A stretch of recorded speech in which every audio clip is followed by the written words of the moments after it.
Embezzlement is a type of white-collar crime where a person or organization willfully misappropriates the resources that have been entrusted to them. In this kind of fraud, the assets are obtained legally and are the embezzlers to hold, but they are later exploited against their will.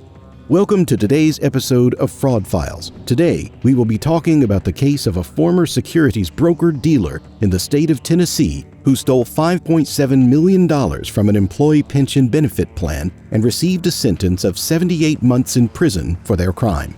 To get all the details in this story, make sure you watch till the end, and don't forget to hit the subscribe button to become part of this channel and click the bell icon to get notified of our subsequent videos. In Williamsport, according to the U.S. Attorney's Office for the Middle District of Pennsylvania, a former securities broker named John Sherman Jumper, 56, of Eads, Tennessee, was given a sentence of 78 months in prison to be followed by 3 years of supervised release for stealing $5.7 million from the pension benefit plan for workers of Snowshoe Refractories, a fire brick manufacturer in Clarion, Pennsylvania.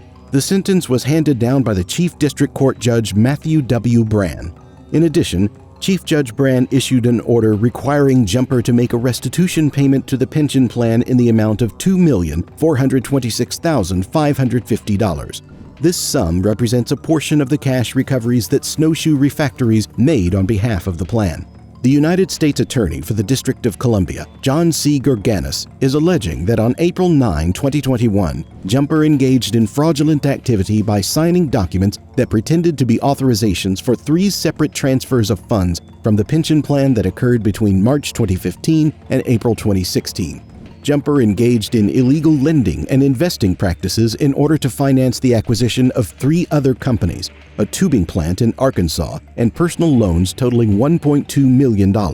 Additionally, he paid his own legal fees out of the money that he stole from his employer. In addition, Jumper was able to acquire a personal stake in the businesses that were purchased with the stolen pension funds, and the state of the Arkansas tubing facility netted him more than $1 million in commissions for the brokerage firm that he owns in Memphis called Alluvion Securities.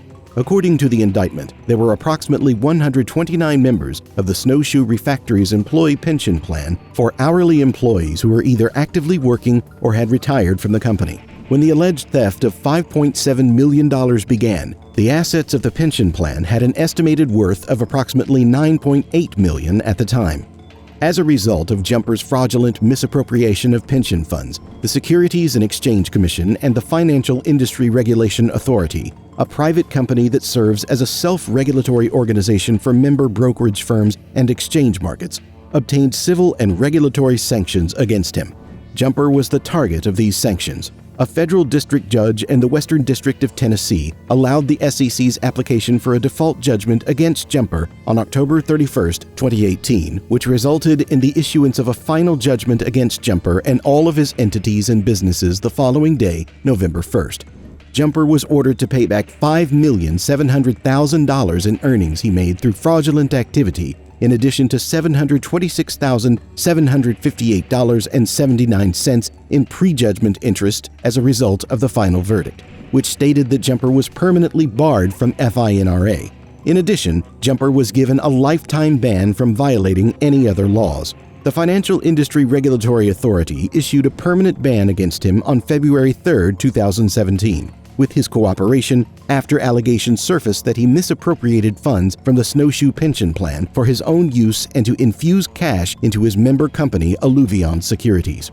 This means that Jumper will not be able to hold FINRA license ever in the future, further hampering his ability to be in a future financial sector. The investigation into the matter was carried out by the Federal Bureau of Investigation, and it was assisted in its work by the Employee Benefits Services Administration of the United States Department of Labor, the Financial Industry Regulatory Authority, and the United States Securities and Exchange Commission. The case was initially brought up by an assistant United States attorney named George J. Rochteshell. Although these types of defendants are required to pay restitution for their crimes, most of the time the restitution is uncollectible money. Many prisoners earn so little in prison, sometimes only 8 cents an hour, that paying back thousands up to millions is a near impossible conclusion. The main benefit to catching these types of criminals is to stop the bleeding from continuing and encouraging others from committing the same types of crimes.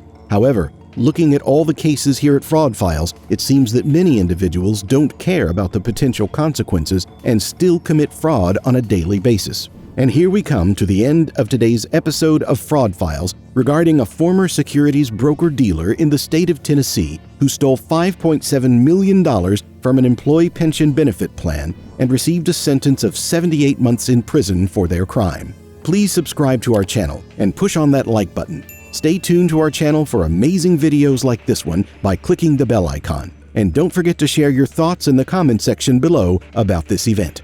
We'll see you in another Fraud Files soon.